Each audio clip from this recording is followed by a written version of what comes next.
Okay, summarizing, what you hopefully learned from the lab is that the number of turning points is always a maximum of one less than the degree. The number of zeros is always a maximum of the degree.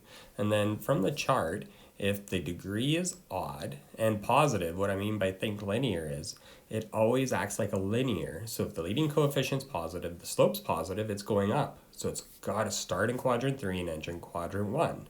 If it's odd and negative, well, that's a negative slope, so it's going down. So it's got to start in quadrant 2 and end in quadrant 4. If the degree is even, so that means if the highest power is even, then I think of a parabola. And if its leading coefficient is positive, then I know that's a parabola that's opening up. So a parabola opening up is going to start in quadrant 2 and end in quadrant 1.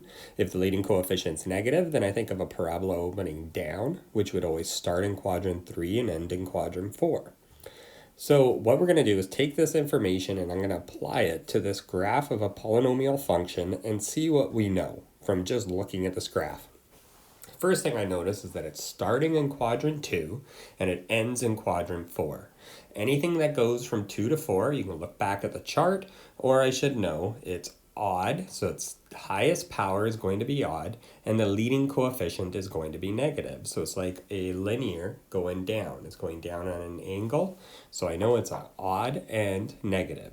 Now I'm just going to count the turning points. There's 1, 2, 3, 4, 5, and 6. This polynomial function has 6 turning points. That tells me that the degree is a minimum of 7. So no matter what, the degree is always at least one more than your number of turning points.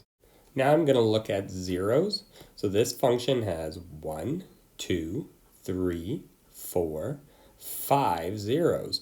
So the zeros tell me that the degree is a minimum of 5. However many zeros you have is the minimum the degree could be.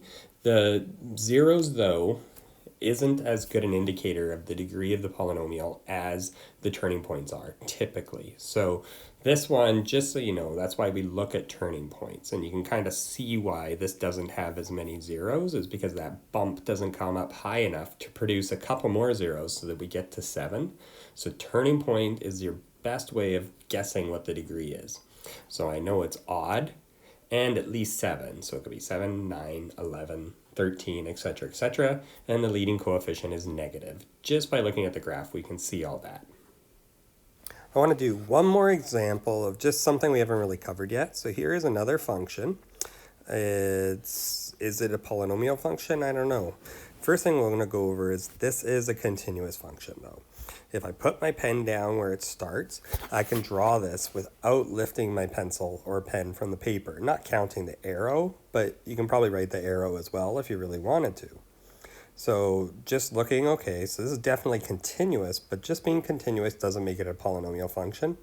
I'd say this to me doesn't look like a polynomial function because a polynomial function almost always should be extending to the left and right forever. So this extends to the right forever, and that's what the arrow is showing. But as you go to the left, it just stops. So it's not extending to the left forever, so this is not a polynomial function for that reason.